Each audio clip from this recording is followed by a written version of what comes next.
təsdiqlənməmiş məsələləri mən müzakirə etmək niyyətində deyiləm. Mən də çox məsciddə olmuşam, o demək deyil ki, mən həmin təriqətin üzvüyəm.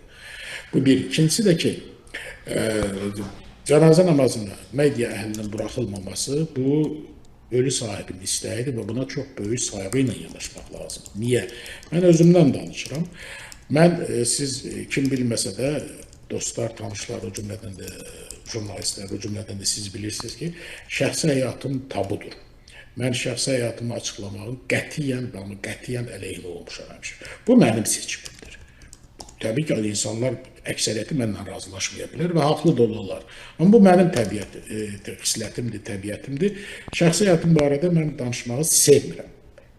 Və illah da ki, şənlik məclislərində mən ancaq məhdud sayda ən yaxın bildiyim adamları dəvət edirəm.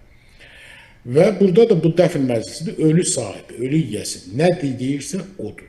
Biz belə görmüşük, dədələrimizdən, babalarımızdan belə də olmalıdır. Və bunu aparıb təriqətə bağlamaq məncə bir qədər yanlışdır. Yox, faktlar, danılmaz faktlar varsa bu ayrı məsələ.